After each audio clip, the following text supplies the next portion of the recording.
Very good morning എല്ലാ പ്രേക്ഷകർക്കും 24-ന്റെ വാർത്തോദയത്തിലേക്ക് സ്വാഗതം. ഒരു എക്സ്ട്രാ എനർജിയിലാണ് നമ്മൾ ഇന്നുള്ളത്. കാരണം പ്രേക്ഷകർക്കെല്ലാം അറിയുന്നത് പോലെ നമ്മൾ 6 വയസ്സ് പൂർത്തിയാക്കിയിരിക്കുന്നു 24 ഈ യാത്ര തുടങ്ങിയിട്ട്. അതുകൊണ്ട് തന്നെ 7ാം വർഷത്തിലേക്ക് കടക്കുമ്പോൾ അതിൻ്റെതായ ഒരു എക്സ്ട്രാ എനർജി നമുക്കുണ്ട്. അപ്പോൾ ആ ഊർജ്ജത്തിലാണ് ഇന്ന് ഞാനും ക്രിസ്റ്റിനെയും മോർണിംഗ് വാക്കിനായി എത്തിയിട്ടുള്ളത്. അതെ, അപ്പോൾ നിങ്ങളുടെ പ്രതീക്ഷകൾ കൂടുതൽ സാക്ഷാത്കരിക്കാൻ വേണ്ടി ഞങ്ങളുടെ ഭാഗത്തു നിന്ന് കൂടുതൽ നടപടികൾ ഉണ്ടാകും. പക്ഷെ അതിനു മുമ്പ് നമ്മൾ എന്തുകൊണ്ടാണ് ഈ ഒരു പ്രോഗ്രാം സ്റ്റാർട്ട് ചെയ്തത്? നമ്മളുടെയും നിങ്ങളുടെയും ഒക്കെ ആരോഗ്യം വളരെ പ്രധാനമാണ്. കൂടുതലായി നിങ്ങളിലേക്ക് എത്തുകയും നേരിട്ട് സംവദിക്കുകയും അതേപോലെ തന്നെ നിങ്ങളുടെയും ഞങ്ങളുടെയും മാനസിക ശാരീരിക ആരോഗ്യം മെച്ചപ്പെടുത്തുക എന്ന ലക്ഷ്യത്തോടെയാണ് നമ്മുടെ ഈ മോർണിംഗ് വാക്ക് തുടങ്ങിയത്. അപ്പോൾ മോർണിംഗ് വാക്കിലേക്ക് എല്ലാ പ്രിയപ്പെട്ട പ്രേക്ഷകർക്കും സ്വാഗതം. നമ്മൾ ഇന്നുള്ളത് എവിടെയാണെന്നോട് പറയണ്ടേ? അതെ, പറയണം. നമ്മുടെ ആറാട്ടുകടവ് ബോട്ട് ജെട്ടി ആണ്. അതിന് തൊട്ടടുത്തുള്ള ഒരു വാക്ക് വേയിലേക്ക് നമ്മൾ നടക്കാൻ തുടങ്ങിയിട്ടുണ്ട്. അപ്പോൾ മോർണിംഗ് വാക്കിന് നമ്മൾ റെഡിയാണ്. നിങ്ങളിൽ എത്ര പേർ നടന്നു തുടങ്ങിയിട്ടുണ്ട്, നടക്കാൻ ഇറങ്ങാൻ പോകുന്നുണ്ട്, അതൊക്കെ ഒന്ന് നമ്മുടെ കമന്റ് ബോക്സിൽ രേഖപ്പെടുത്തുക, അപ്ഡേറ്റ് ചെയ്യുക. അപ്പോൾ നിങ്ങൾ ഓരോ ദിവസവും വരുത്തുന്ന നല്ല മാറ്റങ്ങൾ നമ്മളുമായി പങ്കുവയ്ക്കുക, നിങ്ങളുടെ അഭിപ്രായങ്ങൾ പറയുക. അതിന് ഞങ്ങൾ ഇങ്ങനെ വെയിറ്റ് ചെയ്യുകയാണ്. പക്ഷെ നമുക്കിപ്പോ പെട്ടെന്ന് പോകുന്നത് സിറിയയിലേക്ക് കലാപ കലുഷിതമാണ്. അതെ, നിലവിൽ അവിടെ ഭരണം പിടിച്ചിട്ടുണ്ട് വിമത വിഭാഗം എന്നൊക്കെ അറിയാം. അവിടെ പതിറ്റാണ്ടുകളായി അവിടെ ഭരണം നിലനിർത്തിയിരുന്ന ബഷർ അൽ അസദ് അവിടെ നിന്നും പലായനം ചെയ്തിട്ടുണ്ട്. റഷ്യയിലാണ് ഉള്ളത് എന്ന റിപ്പോർട്ടുകളൊക്കെ ഇപ്പോൾ വരുന്നുണ്ട്. എന്തായാലും HTS എന്ന് പറയുന്ന ആ സംഘം ഒരു വിമത ട്രൂപ്പാണ്. അതിന്റെ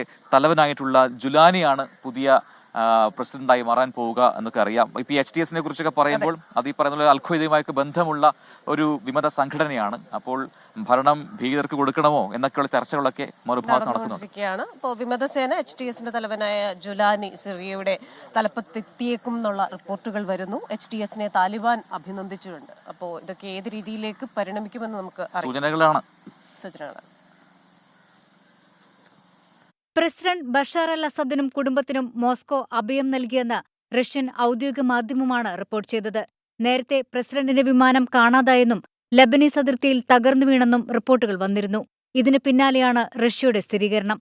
വിമത സംഘടനയായ HTS-ന് തലവൻ അബു മുഹമ്മദ് അൽ ജുലാനി സിറിയയുടെ പ്രസിഡന്റ് പദവിയിലെത്തുമെന്നാണ് റിപ്പോർട്ട്.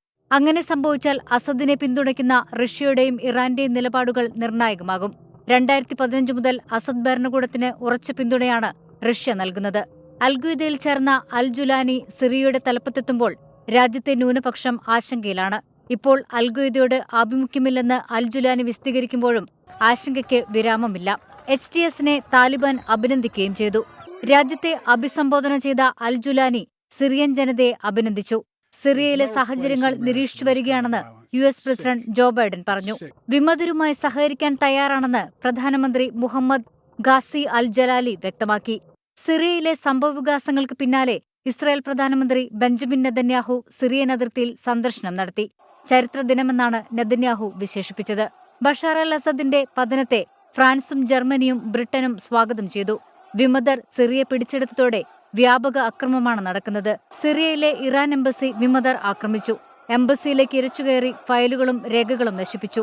ഇറാന്റെ പരമോന്നത നേതാവ് ആയത്തുള്ള അലി ഖമേനി, ഇസ്രായേൽ ആക്രമണത്തിൽ കൊല്ലപ്പെട്ട ഹിസ്ബുള്ള തലവൻ ഹസൻ നസ്രുള്ള എന്നിവരുടെ ചിത്രങ്ങൾ കീറിയെറിഞ്ഞു. വിമത നീക്കത്തോടെ സിറിയയിലെ സംഭവവികാസങ്ങൾ ലോകരാജ്യങ്ങൾ ആശങ്കയോടെയാണ് കാണുന്നത്. International desk 24.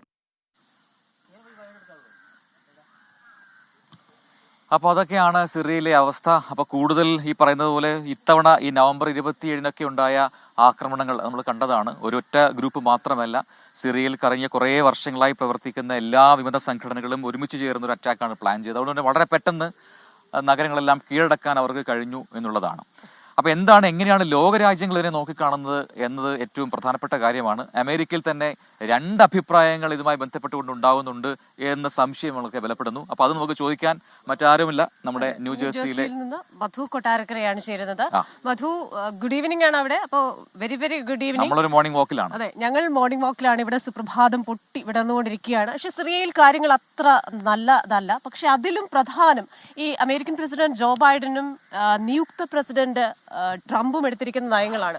സമാധാനം എവിടെയും പുനഃസ്ഥാപിക്കും എന്ന വാഗ്ദാനം നൽകിയിരിക്കുന്ന ട്രംപ് എന്തുകൊണ്ടാണ് ഈ ഒരു വിഷയത്തിൽ അമേരിക്ക ഇതിൽ ഇടപെടരുത് എന്ന് പറയുന്നത്? അപ്പൊ ഏത് രീതിയിലായിരിക്കും അവിടെ ഒരു സമാധാനം ഉണ്ടാകുക? അല്ലെങ്കിൽ ആ ഭരണകൂടം അവരെ അഭിനന്ദിക്കുന്നുമുണ്ടല്ലോ ജനങ്ങളെ.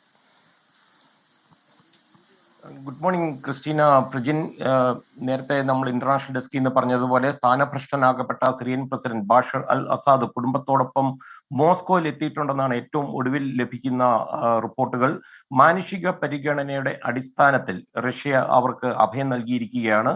വിമത പോരാളികൾ ഡമാസ്കസിലേക്ക് ഇരച്ചു കയറിയതിനെ തുടർന്ന് സിറിയയിൽ നിന്ന് രക്ഷപ്പെടുകയായിരുന്നു ഈ പ്രസിഡന്റ് കുടുംബവും. സമാധാനപരമായ അധികാര കൈമാറ്റത്തിന് ഉത്തരവിട്ടതിന് ശേഷമാണ് അൽ അസാദ് റഷ്യയിലേക്ക് കുടുംബമായി എത്തിയതെന്നാണ് റഷ്യയുടെ വിദേശകാര്യ മന്ത്രാലയം പറയുന്നത്.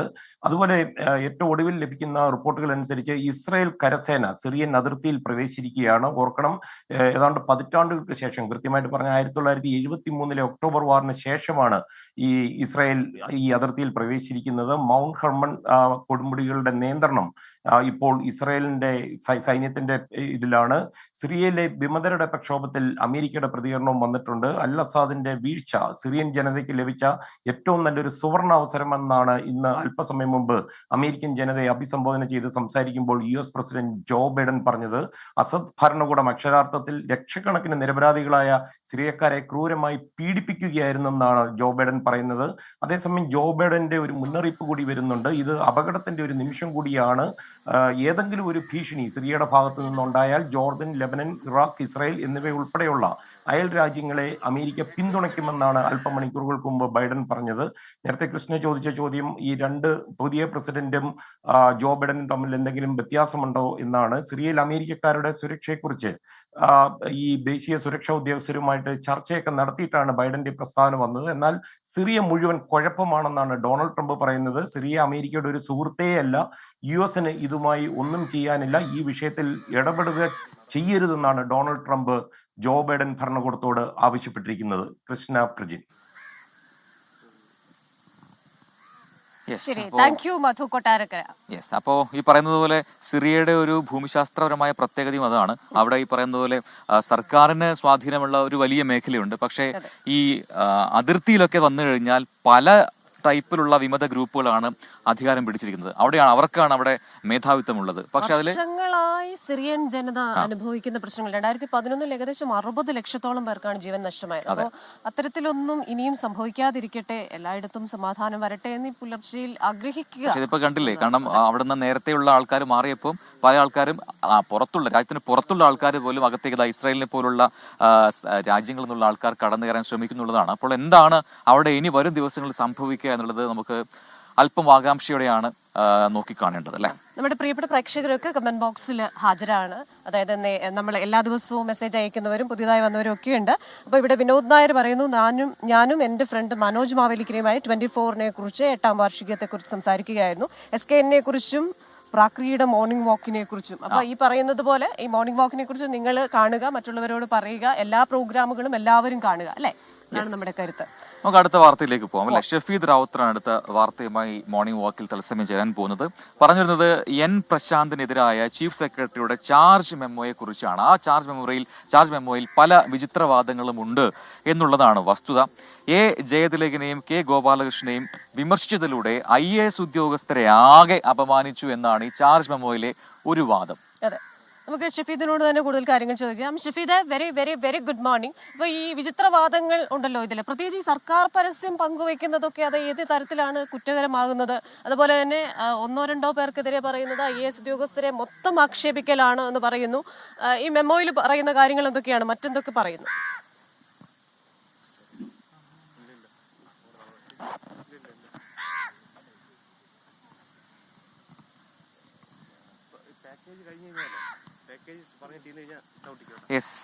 ഷഫീദ് റാവുത്തർ അല്പസമയത്തിനകം തത്സമയ വിവരങ്ങളുമായി ചേരും. അപ്പോൾ പ്രശാന്തിനെതിരെയുള്ള ഈ ചാർജ് മെമ്മോയിലാണ് ഇപ്പോൾ വിചിത്രവാദങ്ങളുമായിട്ടുള്ള ഒരു വിഷയം ഇപ്പോൾ വന്നിരിക്കുന്നത്. ഷഫീദ് തുടരുന്നു. ഷഫീദ്, ഇപ്പോൾ N പ്രശാന്തിനെതിരെ ചാർജ് മെമ്മോ നൽകിയ വാർത്ത കഴിഞ്ഞ ദിവസം പുറത്തു വന്നു. ചീഫ് സെക്രട്ടറി നൽകിയ ചാർജ് മെമ്മോയിലെ വിചിത്രവാദങ്ങളെ കുറിച്ചാണ് ഇപ്പോഴത്തെ വിവാദം. അപ്പോ ഈ സർക്കാർ പരസ്യം അത് പരസ്യപ്പെടുത്തി അല്ലെങ്കിൽ ഷെയർ ചെയ്തു സമൂഹ മാധ്യമങ്ങളിലോ അല്ലെങ്കിൽ ഫോണിലോ ഒക്കെ തന്നെ, അതെങ്ങനെയാണ് തെറ്റാവുക എന്നൊരു മറ്റൊരു ചോദ്യം. പിന്നെ മൊത്തം IAS ഉദ്യോഗസ്ഥരെയും അപമാനിച്ചിട്ടുണ്ടോ എന്നത് മറ്റൊരു ചോദ്യമാണ്. കാരണം 2 പേർക്കെതിരെ മാത്രമാണ് പ്രശാന്ത് പോസ്റ്റ് ഇട്ടത്. അപ്പോൾ അതിൽ എല്ലാ IAS ഉദ്യോഗസ്ഥരെയും അപമാനിച്ചു എന്ന തരത്തിലുള്ള ചാർജ് മെമ്മോ പരാമർശം, അതൊക്കെ ഏത് രീതിയിലാണ് കാണേണ്ടത്? ഇക്കാര്യത്തിൽ എന്തുകൊണ്ടാണ് ചീഫ് സെക്രട്ടറിയുടെ ഭാഗത്ത് നിന്ന് ഈ രീതിയിലുള്ള ചില ഇടപെടലുകൾ ഉണ്ടാകുന്നത് എന്നുള്ള ചോദ്യം ഇപ്പോഴും ഉയരുന്നുണ്ട്. അതായത് സസ്പെൻഷനിലായ എൻ പ്രശാന്തിന് നൽകിയ ചാർജ് മെമ്മോയുടെ പകർപ്പാണ് നമുക്കിപ്പോൾ ലഭിച്ചിരിക്കുന്നത്. ആ ചാർജ് മെമ്മോയിൽ വിചിത്രമായ ചില കാര്യങ്ങൾ പറയുന്നുണ്ട്. ആ ചാർജ് മെമ്മോയിൽ കുറ്റമായി ചൂണ്ടിക്കാണിക്കുന്ന ഏറ്റവും പ്രധാനപ്പെട്ട കാര്യം സംസ്ഥാനത്തെ 2 IAS ഉദ്യോഗസ്ഥർക്കെതിരെ സമൂഹ മാധ്യമങ്ങളിലൂടെ ചില പ്രതികരണങ്ങൾ നടത്തി അവരെ അപകീർത്തിപ്പെടുത്താൻ ശ്രമിച്ചു എന്നുള്ളതാണ്. അതുവഴി സംസ്ഥാനത്തെ മുഴുവൻ IAS ഉദ്യോഗസ്ഥരെയും അപകീർത്തിപ്പെടുത്തുന്ന തരത്തിലേക്കായി പോയി പെരുമാറ്റം എന്നുള്ള കാര്യം പറയുന്നുണ്ട്. മാത്രവുമല്ല ഫേസ്ബുക്ക് പോസ്റ്റുകളും ഫേസ്ബുക്ക് കമന്റുകളും അക്കമിട്ട് ആ ചാർജ് മെമ്മോയിൽ നിരത്തുന്നുമുണ്ട്. ഇതിനെല്ലാം അപ്പുറത്തേക്ക് കൃഷി വകുപ്പിന്റെ കാംകോ വീഡർ പദ്ധതിയുമായി ബന്ധപ്പെട്ട പരസ്യം അത് അക്കാര്യം ഫേസ്ബുക്കിൽ ഷെയർ ചെയ്തതിന് അതടക്കമുള്ള കാര്യങ്ങൾ ഉൾപ്പെടുത്തിക്കൊണ്ട് അല്ലെങ്കിൽ അതും കൂടി കുറിച്ചുകൊണ്ട് ആ വിഷയത്തിൽ ഈ വീഴ്ച സംഭവിച്ചു എന്ന് ചാർജ് മെമ്മോയിൽ പറയുന്നുണ്ട് ചീഫ് സെക്രട്ടറി എന്നുള്ളതും ഏറ്റവും ശ്രദ്ധേയമായിട്ടുള്ള കാര്യം. അങ്ങനെ പലതരത്തിലുള്ള കുറ്റങ്ങൾ അത് എൻ പ്രശാന്തിനെതിരെയുള്ള ചാർജ് മെമ്മോയിൽ ചീഫ് സെക്രട്ടറി പറയുന്നുണ്ട്. ഇതിലൊക്കെ അപ്പുറത്തേക്ക് മറ്റൊരു പ്രധാനപ്പെട്ട കാര്യമായി ചൂണ്ടിക്കാണിക്കുന്നത് സംസ്ഥാന സർക്കാരിന്റെ നയങ്ങളെ IAS ഉദ്യോഗസ്ഥർ വിമർശിക്കുന്നതാണ് സാധാരണഗതിയിൽ വലിയ ഗുരുതര വീഴ്ചയായി കാണാറുള്ളത്. പക്ഷേ ഒരു IAS ഉദ്യോഗസ്ഥൻ മറ്റൊരു IAS ഉദ്യോഗസ്ഥനെ വിമർശിക്കുന്നതോ അതല്ലെങ്കിൽ അദ്ദേഹത്തെ കുറിച്ചുള്ള അഭിപ്രായ പ്രകടനം നടത്തുന്നതോ സാധാരണ സംസ്ഥാനത്ത് അതൊരു വലിയ കുറ്റമായി കണക്കാക്കുന്നതല്ല. പക്ഷേ ഈ വിഷയത്തിൽ അതുമല്ല സംഭവിച്ചത് എന്നുള്ളതും ഏറ്റവും ശ്രദ്ധേയമായിട്ടുള്ള കാര്യം. കഴിഞ്ഞ ദിവസം IAS ഉദ്യോഗസ്ഥരെ മതങ്ങളുടെ അടിസ്ഥാനത്തിൽ വാട്സ്ആപ്പ് ഗ്രൂപ്പ് ഉണ്ടാക്കിയ സംഭവത്തിൽ K ഗോപാലകൃഷ്ണനെതിരെ നൽകിയ ചാർജ് മെമ്മോ നമ്മൾ കണ്ടതായിരുന്നു. ദുർബലമായിരുന്നു ആ ചാർജ് മെമ്മോ. K ഗോപാലകൃഷ്ണനെ സംരക്ഷിക്കാൻ ചിലർ നീക്കം നടത്തുന്നു എന്നുള്ള വലിയ വാദങ്ങളടക്കമുള്ള കാര്യങ്ങൾ അക്കാര്യത്തിൽ ഉണ്ടാവുകയും ചെയ്തിരുന്നു. അതിന് പിന്നാലെയാണ് വിചിത്ര വാദങ്ങൾ നിരത്തിക്കൊണ്ട് സസ്പെൻഷനുള്ള എൻ പ്രശാന്തിന് സംസ്ഥാനത്തിന്റെ ചീഫ് സെക്രട്ടറി ചാർജ് മെമ്മോ നൽകിയിരിക്കുന്നത്. പ്രജിൻ. ശരി, വിശദാംശങ്ങളുമായി ചേർന്നത് തിരുവനന്തപുരത്ത് നിന്ന് ഷഫീദ് റാവുത്തറാണ്. അപ്പൊ നമ്മുടെ ഒരു ജനകീയ കോടതി എപ്പിസോഡിൽ വന്ന എൻ പ്രശാന്ത് IAS ചോദിച്ച ഒരു കാര്യം, ഇപ്പോ നമ്മൾക്ക് വ്യക്തികളോട് ചിലപ്പോൾ വൈരാഗ്യം ഉണ്ടാവില്ല, പക്ഷെ സംവിധാനങ്ങളിലുള്ള പ്രശ്നങ്ങൾ അത് പിന്നെ എങ്ങനെ ചൂണ്ടിക്കാട്ടണം എന്നൊരു ചോദ്യം ഉയർത്തിയിരുന്നു. അപ്പൊ ഇതിനൊക്കെ ഒരു മറുപടി കൂടിയൊക്കെ ഉണ്ടാകും. ഏത് രീതിയിലായിരിക്കണം ഇത്തരത്തിലുള്ള പ്രശ്നങ്ങൾ പരിഹരിക്കപ്പെടേണ്ടത് എന്നതൊക്കെ ഭാവിയിൽ ചർച്ചയാകുമെന്ന്. നിലപാടിൽ മാറ്റങ്ങൾ വരുത്താൻ പ്രശാന്ത് തയ്യാറായിട്ടുമില്ല എന്നുള്ളതാണ്. ആ സസ്പെൻഷൻ വന്ന സമയത്ത് നമ്മൾ ഏറ്റവും ആദ്യം ഒരുപക്ഷെ മാധ്യമങ്ങൾ പ്രതികരിച്ചത് 24 ആയിരുന്നു. ആ സ്പോട്ടിൽ തന്നെ നമ്മൾ വിളിച്ചപ്പോൾ നമ്മൾ പ്രതികരിച്ചു. പക്ഷെ അപ്പോൾ പോലും നിലപാടിൽ ഉറച്ചു നിന്നുകൊണ്ടുള്ള കാര്യങ്ങളാണ് എൻ പ്രശാന്ത് പറയുന്നത്. നോക്കാം എന്താണ് ഈ ചാർജ് മെമ്മോയോടൊക്കെ എങ്ങനെയാണ് എൻ പ്രശാന്ത് എന്ന് പറയുന്ന IAS ഉദ്യോഗസ്ഥൻ പ്രതികരിക്കുന്നത് എന്നല്ലേ. അതെ, ഇനി നമ്മള് കോൺഗ്രസിലേക്ക് വന്നു കഴിഞ്ഞാൽ KPCC അധ്യക്ഷ സ്ഥാനത്ത് നിന്ന് K സുധാകരനെ മാറ്റുന്നുവെന്ന തരത്തിൽ വാർത്തകളുണ്ട്. അത്തരത്തിലുള്ള പ്രചാരണങ്ങൾ ഹൈക്കമാൻഡിന് അതൃപ്തി ഉണ്ടാക്കിയിട്ടുണ്ട്. നിലവിൽ നിയമസഭാ തെരഞ്ഞെടുപ്പിന് മുന്നോടിയായി KPCC ഭാരവാഹികളുടെയും PCC അധ്യക്ഷന്മാരുടെയും പുനഃസംഘടന മാത്രമേ ഉണ്ടാകൂ എന്ന അറിയിപ്പും വന്നിട്ടുണ്ട്. അതിന്റെ പ്രാഥമിക ചർച്ചകൾ ഡൽഹിയിൽ തുടങ്ങിയിട്ടുമുണ്ട്. KPCC പ്രസിഡന്റ് സ്ഥാനത്ത് നിന്ന് K സുധാകരനെ മാറ്റേണ്ടതായുള്ള രാഷ്ട്രീയ സാഹചര്യം നിലവിൽ കേരളത്തിൽ ഇല്ലെന്നാണ് ഹൈക്കമാൻഡിന്റെയും കോൺഗ്രസിലെ ഒരു വിഭാഗം മുതിർന്ന നേതാക്കളുടെയും നിലപാട്. ഇപ്പോൾ പുറത്തുവരുന്ന വാർത്തകൾ മാധ്യമസൃഷ്ടിയാണെന്നും അതിനെ പൂർണ്ണമായും അവഗണിക്കാനുമാണ് കോൺഗ്രസിന്റെ തീരുമാനം. എന്നാൽ നിയമസഭാ തെരഞ്ഞെടുപ്പിന് മുന്നോടിയായി KPCC DCC പുനഃസംഘടന ഉടനുണ്ടാകും. ഇതിന്റെ പ്രാഥമിക ചർച്ചകൾ ഡൽഹിയിൽ ആരംഭിച്ചു. അടുത്ത ദിവസം പ്രതിപക്ഷ നേതാവ് VD സതീശൻ ഇതുമായി ബന്ധപ്പെട്ട ചർച്ചകൾക്ക് ഡൽഹിയിലെത്തും. യുവാക്കൾക്കും വനിതകൾക്കും കൂടുതൽ പരിഗണന നൽകും. മികവ് പുലർത്താത്ത DCC അധ്യക്ഷന്മാരെ മാറ്റും. കേരളത്തിന്റെ ചുമതലയുള്ള AICC general secretary Deepa Das Munshi ഇതുമായി ബന്ധപ്പെട്ട പ്രാഥമിക റിപ്പോർട്ട് ഹൈക്കമാൻഡിന് നൽകിയെന്നാണ് സൂചന. 24 കോഴിക്കോട്.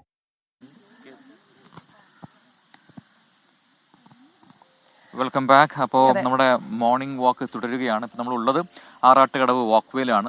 കൊച്ചി മുനിസിപ്പൽ കോർപ്പറേഷന് കീഴിലുള്ള ബോട്ട് ചെട്ടിക്കടുത്താണ്. ആറാട്ടുകടവ് ബോട്ട് ചെട്ടിക്കടുത്താണ് ഈ വാക്ക്വേ ഉള്ളത്. നമ്മളിപ്പോൾ ഈ നദിയിലെ കായലിലെ ദൃശ്യം കണ്ടു കഴിഞ്ഞാൽ ഒരു കാര്യം പ്രേക്ഷകർക്ക് മനസ്സിലാവും. ഈ പോള ശല്യം ഈ കായൽ ഉള്ള ഏറ്റവും വലിയ പ്രധാനപ്പെട്ട ഒരു പ്രശ്നമാണ്.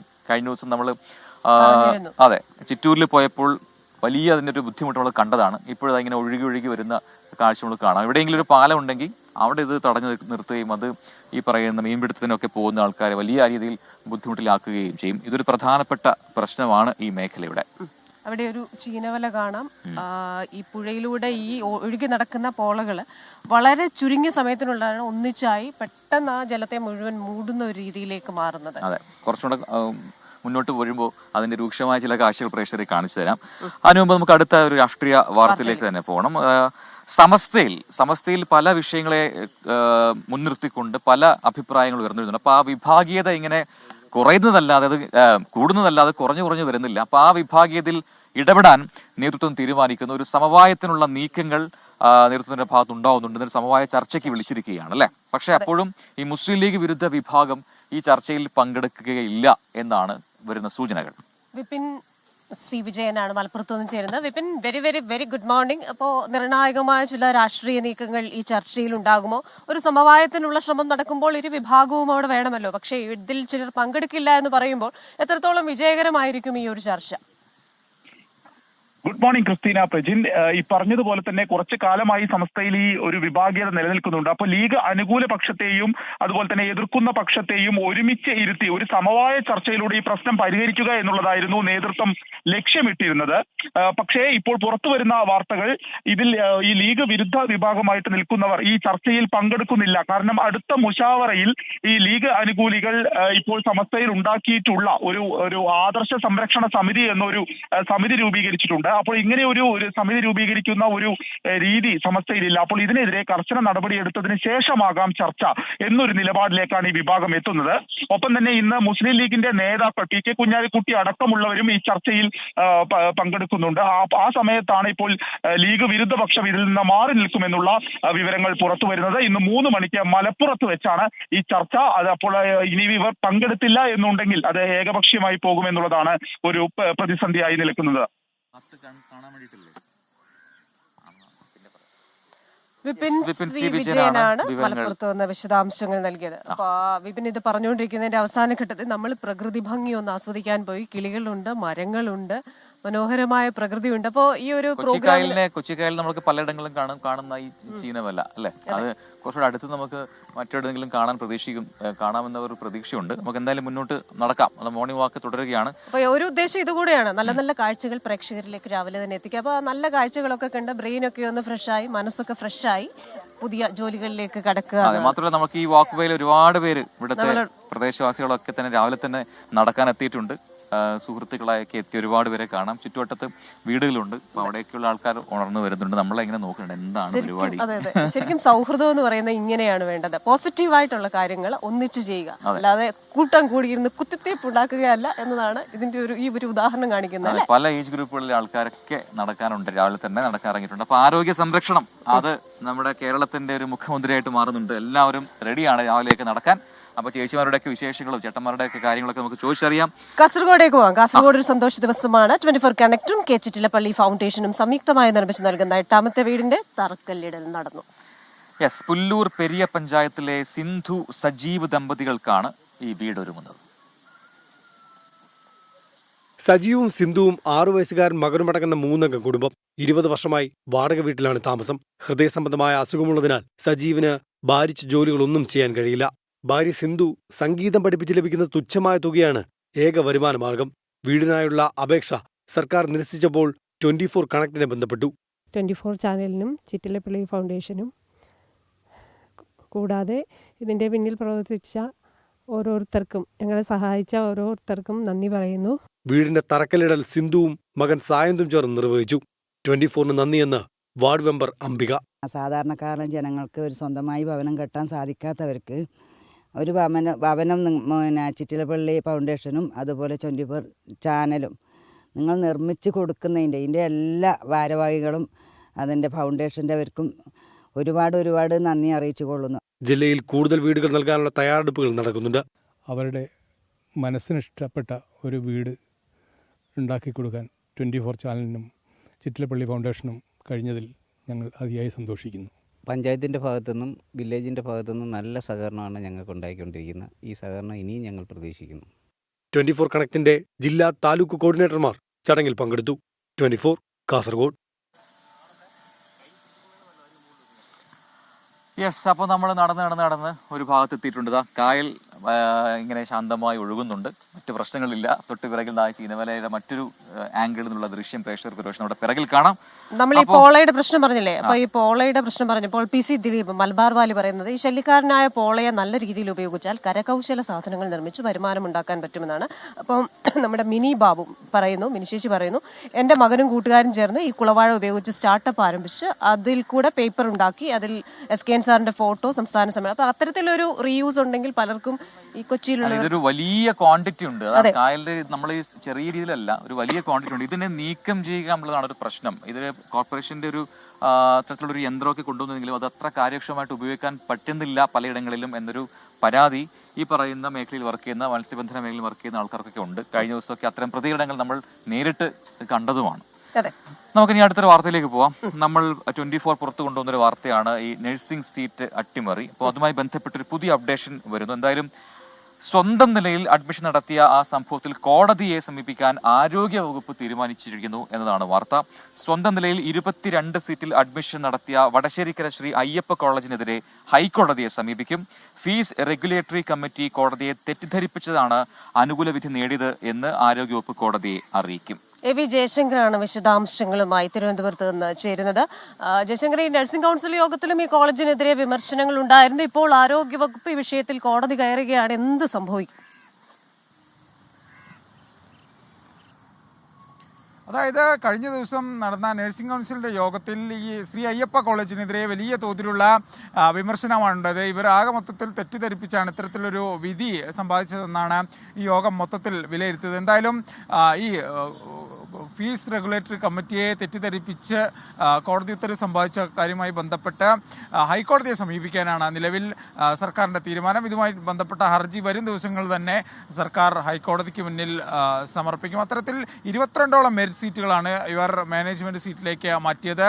ഇവർ കൃത്യമായ രേഖകൾ നൽകാതെ വിവരങ്ങൾ മറച്ചു വെച്ചുകൊണ്ടാണ് ഇത്തരത്തിൽ അനധികൃതമായി മാനേജ്മെൻറ്റ് സീറ്റിൽ മെറിറ്റ് സീറ്റ് മാറ്റിയതെന്നാണ് നിലവിൽ ഇതുമായി ബന്ധപ്പെട്ട സർക്കാരിൻ്റെ കണ്ടെത്തൽ. ഇതുമായി ബന്ധപ്പെട്ട സർക്കാരിൻ്റെ തുടർ നീക്കങ്ങൾ വരും ദിവസങ്ങളിൽ തന്നെ ഇന്ന് തന്നെ ഒരുപക്ഷെ ഉണ്ടാകാനുള്ള സാധ്യതയാണ് നമ്മൾ കാണുന്നത്. എന്തായാലും 24 പുറത്തു കൊണ്ടുവന്നൊരു വാർത്തയാണ്. ഈ മെറിറ്റ് അട്ടിമറിയുമായി ബന്ധപ്പെട്ട് വലിയ തോതിലുള്ള പ്രതികരണങ്ങൾ പിന്നാലെ വരികയും ചെയ്തു. ഇക്കാര്യത്തിലാണ് ഒരു തുടർ നടപടിയിലേക്ക് പോകുന്നത്. എന്തായാലും ഈ സീറ്റ് തന്നെ റദ്ദ് ചെയ്യുക എന്നുള്ളൊരു തീരുമാനത്തിലേക്കൊക്കെ സർക്കാർ ഒരു ഘട്ടത്തിൽ വന്നിരുന്നു. എന്തായാലും ഇനി ബാക്കി കാര്യങ്ങൾ കോടതിയിലാണ്. കോടതിയിൽ സർക്കാരിൻ്റെ വാദമുഖങ്ങൾ വയ്ക്കും. ഈ കോളേജുകളും സ്വാഭാവികമായും കോടതിയെ അത്തരത്തിൽ അവരുടെ വാദങ്ങൾ ഉന്നയിക്കും. എന്തായാലും ഈ വാർത്തയിൽ ഒരു സത്യമുണ്ട്. ഇതിൽ കൃത്യമായി അട്ടിമറി നടന്നു എന്നത് പ്രത്യക്ഷമായി തന്നെ തെളിഞ്ഞൊരു കാര്യമാണ്. അതുകൊണ്ട് തന്നെ കോടതിയുടെ ഭാഗത്തു നിന്നും ഒരു അനുകൂല തീരുമാനം, സർക്കാരിന് അനുകൂല തീരുമാനം ഉണ്ടാകാനാണ് സാധ്യത. പ്രജിൻ, ക്രിസ്ത്യൻ. ശരി ജയശങ്കർ, എന്തായാലും ഈ വിഷയത്തിൽ കൂടുതൽ അപ്ഡേറ്റുകളുമായി വീണ്ടും എത്തുക. നല്ലൊരു ദിവസം ആശംസിക്കുന്നു. അപ്പോൾ നമുക്ക് മറ്റൊരു വാർത്തയിലേക്ക് പോകണം. മാസപ്പടി കേസിലെ SFI അന്വേഷണം റദ്ദാക്കണമെന്നാവശ്യപ്പെട്ട് CMRL നൽകിയ ഹർജി ഡൽഹി ഹൈക്കോടതി ഇന്ന് വീണ്ടും പരിഗണിക്കും. കഴിഞ്ഞ തവണ ഹർജി പരിഗണിച്ച ഹൈക്കോടതി വിശദമായ വാദം കേൾക്കുമെന്ന് അറിയിച്ചിരുന്നു. അതോടൊപ്പം തന്നെ ആദായ നികുതി തീർപ്പാക്കിയ കേസിൽ SFI അന്വേഷണം ചട്ടവിരുദ്ധമാണെന്നും സെറ്റിൽമെന്റ് കമ്മീഷൻ ചട്ടപ്രകാരമുള്ള നടപടികൾ രഹസ്യ സ്വഭാവത്തിലായിരിക്കണമെന്നും ഹർജിക്കാരൻ കഴിഞ്ഞ തവണ വാദിച്ചു. രഹസ്യ സ്വഭാവമുള്ള കേസ് വിവരങ്ങൾ ഷോൺ ജോർജിന് എങ്ങനെ ലഭിച്ചു എന്ന് ഹർജിക്കാരൻ ചോദിച്ചിരുന്നു. കേസിലെ അന്വേഷണ റിപ്പോർട്ട് 2 ആഴ്ചയ്ക്കുള്ളിൽ കേന്ദ്രത്തിന് സമർപ്പിക്കും എന്നാണ് SFIO ഡൽഹി ഹൈക്കോടതിയിൽ നൽകിയ സത്യവാങ്മൂലത്തിൽ ചൂണ്ടിക്കാട്ടിയത്. ഇനി നമ്മൾ പാർലമെന്റിലേക്ക് പോയി കഴിഞ്ഞാൽ പാർലമെന്റിന്റെ ശീതകാല സമ്മേളനം അങ്ങനെ പുരോഗമിക്കുകയാണ്. പക്ഷേ പല ദിവസങ്ങളിലും പല വിഷയങ്ങളിലും പാർലമെന്റ് പ്രക്ഷുബ്ധമാകുന്നു. ഇന്നും അതിന് തന്നെയുള്ള സാധ്യത തന്നെയാണ് എന്നാണ് ഡൽഹി ബ്യൂറോ റിപ്പോർട്ട് ചെയ്യുന്നത്. അദാനി വിഷയത്തിൽ പ്രതിഷേധത്തിനൊപ്പം BJP അംഗങ്ങൾ രാഹുൽ ഗാന്ധിക്കെതിരെ ഉന്നയിച്ച ആരോപണങ്ങളും കോൺഗ്രസ് ആയുധമാക്കും. സംബിത് പത്ര രാഹുൽ ഗാന്ധിക്കെതിരെ നടത്തിയ പരാമർശത്തിൽ കർശന നടപടി ആവശ്യപ്പെട്ട് ലോക്സഭാ സ്പീക്കർ ഓം ബിർളയ്ക്ക് കോൺഗ്രസ് കത്ത് നൽകിയിരുന്നു. ഈ വിഷയത്തിലാണ് ലോക്സഭ വെള്ളിയാഴ്ച തടസ്സപ്പെട്ടത്. ശൂന്യവേളയിൽ നടത്തിയ ആരോപണത്തിൽ നിഷികാന്ത് ദുബെ മാപ്പ് പറയണമെന്ന് കോൺഗ്രസ് ആവശ്യപ്പെട്ടിട്ടുമുണ്ട്. സംഭൽ സംഘർഷം അടക്കമുള്ള മറ്റ് വിഷയങ്ങളും പ്രതിപക്ഷം ഇന്നും ഇരു സഭകളിലും ഉന്നയിക്കും. പ്രതിപക്ഷ ബഹളത്തിൽ തടസ്സപ്പെട്ട റെയിൽവേ നിയമ ഭേദഗതി ബില്ലിലെ ചർച്ചകൾക്കുള്ള മറുപടി ലോക്സഭയിൽ ഇന്ന് ലിസ്റ്റ് ചെയ്തിട്ടുണ്ട്. ലോക്സഭയിൽ ദുരന്ത നിവാരണ നിയമം ഭേദഗതി ബില്ലും രാജ്യസഭയിൽ ബാങ്കിംഗ് നിയമ ഭേദഗതി ബില്ലും ലിസ്റ്റ് ചെയ്തിട്ടുണ്ട് എന്നുകൂടി അറിയുന്നു. വീണ്ടും നമ്മൾ ഡൽഹിയിൽ തന്നെ നിന്ന് കഴിഞ്ഞാൽ നമുക്ക് അവിടെ ഒരു കർഷക പ്രക്ഷോഭം കാണാമായിരുന്നു. വീണ്ടും കർഷകർ പ്രക്ഷോഭത്തിലേക്ക് പോകുന്നു എന്ന വാർത്തകൾ വന്നിരുന്നു. പക്ഷേ ആ ഡൽഹി ചലോ മാർച്ചിൽ നിന്ന് താൽക്കാലികമായി അവർ പിന്മാറിയിരിക്കുകയാണ്. ഭാവി സമര പരിപാടികളെ കുറിച്ച് തീരുമാനമെടുക്കാൻ ഇന്ന് കർഷകരുടെ യോഗമുണ്ട്. ഇന്നലെ കർഷകർ പുനരാരംഭിച്ച ഡൽഹി ചലോ മാർച്ച് പഞ്ചാബ് ഹരിയാന അതിർത്തിയായ ശംഭുവിൽ പോലീസ് തടഞ്ഞിരുന്നു. മാർച്ചിൽ നിന്ന് കർഷകർ പിന്മാറാതായതോടെ പോലീസ് കണ്ണീർവാതകം പ്രയോഗിച്ചു. ഇന്നലെ കർഷകർക്ക് പരിക്കേറ്റ സാഹചര്യത്തിലാണ് മാർച്ചിൽ നിന്നുള്ള പിന്മാറ്റം. അതിനിടെ കർഷക സമരത്തെ തുടർന്ന് ഹൈവേകൾ അടച്ചിട്ട നടപടിക്കെതിരെ സുപ്രീം കോടതിയിൽ പൊതുതാൽപര്യ ഹർജി നൽകിയിട്ടുമുണ്ട്. മാത്രമല്ല കഴിഞ്ഞ ദിവസം നമ്മൾ കണ്ടതാണ്, ഒരു രീതിയിലും ഇവർ പിന്മാറാൻ തയ്യാറല്ല. ആ സമയത്ത് പോലീസിന്റെ ഭാഗത്തോട് അണിയുന്ന നീക്കം എങ്ങനെയായിരുന്നു അറിയോ? ഇവർക്ക് മേലെ പുഷ്പവൃഷ്ടി നടത്തിക്കൊണ്ടാണ്. അപ്പൊ പല രീതികളിൽ പോലീസ് അവരെ പിന്തിരിപ്പിക്കാൻ ശ്രമിക്കുന്നുണ്ട്. അപ്പൊ ചെറിയൊരു പിന്മാറ്റം അവരുടെ ഭാഗത്ത്, കർഷകരുടെ ഭാഗത്ത് ഉണ്ടായിട്ടുമുണ്ട്. പക്ഷേ എന്താണ് തുടർ നടപടികൾ എന്നത് നമുക്കറിയില്ല. അത് കർഷക സംഘടന ഉടൻ തന്നെ പ്രഖ്യാപിക്കുകയായിരിക്കും ഉണ്ടാവുക എന്ന് പ്രതീക്ഷിക്കുന്നു. അതെ, അപ്പോൾ നമ്മുടെ പ്രേക്ഷകരുണ്ട്, നമുക്ക് കാണിച്ചു കൊടുക്കാൻ കാഴ്ചകളുണ്ട്. അപ്പോൾ ഈ കാഴ്ചകൾ ഇവിടെ അങ്ങേ കരയിലേക്ക് നോക്കിക്കഴിഞ്ഞാൽ ഒരു ആരാധനാലയമുണ്ട്, ഒരു പള്ളിയുണ്ട്. ആ പള്ളിയിൽ ആരാധന നടന്നുകൊണ്ടിരിക്കുന്നതിന്റെ ശബ്ദം നമുക്ക് കേൾക്കാം. ചുറ്റുപാടും പ്രകൃതിയുടേതായ ശബ്ദങ്ങൾ നമുക്ക് കേൾക്കാം. അപ്പോൾ നമ്മുടെ കമന്റ് ബോക്സിൽ നമ്മുടെ എല്ലാ പ്രേക്ഷകരും ഹാജരുണ്ട്. നമ്മുടെ ചേച്ചിമാർ ഇവിടെ ഉണ്ട്. നമസ്കാരം ചേച്ചി. നമസ്കാരം. പേരെന്താ? ഇവിടെയാണോ വീട്? അതെ, ഗോൾസൂക്കിന്റെ അടുത്ത്. അപ്പൊ എല്ലാ ദിവസവും ഇവിടെ അതെ അതെ അതെ, എക്സസൈസ് ഒക്കെ ഉണ്ട്. ലൈറ്റായിട്ട്. ഓക്കെ, അപ്പൊ എല്ലാവരും സുഹൃത്തുക്കളാണോ? അതെ അതെ. പേര് പറയൂ പെട്ടെന്ന് എല്ലാവരുടെയും. ബേബി ഐസ സുബ്രഹ്മണ്യം. ലിസി. അപ്പൊ എല്ലാ ദിവസവും നടത്തം ഒരു സുഖമാണല്ലേ? ചേച്ചി, ഞാനൊരു കാര്യം പറയട്ടെ. സാധാരണ നമ്മൾ ഈ സ്ത്രീകളെ കുറിച്ച് എല്ലാവരും പറയുന്നത്, നമ്മൾ 4-5 പേര് കൂടി കഴിഞ്ഞാൽ നമ്മളെ കുറ്റമൊക്കെ പറഞ്ഞുകൊണ്ടിരിക്കും, സാരിയുടെ കളറും ചുരിദാറിന്. അപ്പൊ ഈ പറയുന്ന പോസിറ്റീവായിട്ടുള്ള കാര്യങ്ങൾ നമ്മൾ സ്ത്രീകൾ കൂടി ചേർന്ന് ചെയ്യുമ്പോൾ എന്ത് എനർജിയാണ് കിട്ടുന്നത്? നമ്മൾ രാവിലെ തന്നെ പോസിറ്റീവായിട്ടുള്ള നല്ല കാര്യം, സംസാരം കുറവാണ്, എക്സസൈസാണ് കൂടുതൽ. വളരെ നല്ല നല്ല നല്ല സുഖമാണ്. ഈ അറ്റ്മോസ്ഫിയറിൽ നമുക്ക് ഇത് കിട്ടുമ്പോൾ ഭയങ്കര പോസിറ്റീവ് എനർജി. എത്ര മണിക്ക് തുടങ്ങും? 6 മണി. 7 മണി വരെ. ഒരു മണിക്കൂർ നടക്കും. അവിടെ നിന്ന് ഇവിടം വരെ നടക്കും. ഇവിടെ വന്ന് അത്യാവശ്യം എക്സസൈസ് ചെയ്ത് ഓക്കെ ആയി പോകും. നല്ലൊരു ദിവസമാണ്. അപ്പൊ നടക്കട്ടെ, നല്ല ദിവസം നേരുന്നു. അപ്പോ താങ്ക് യു, ബൈ. പ്രിയപ്പെട്ട പ്രേക്ഷകരെ, ചേച്ചി പറഞ്ഞ പോലെ തന്നെ സംസാരം കുറച്ച് നമ്മൾ എന്ന് പറഞ്ഞാൽ ആവശ്യത്തിന് സംസാരിക്കണം. ഇതുപോലെ തന്നെ എക്സർസൈസ്, നമ്മുടെ പോസിറ്റീവായുള്ള കാര്യങ്ങൾക്ക് കൂട്ടായ്മകൾ ശക്തമാകട്ടെ.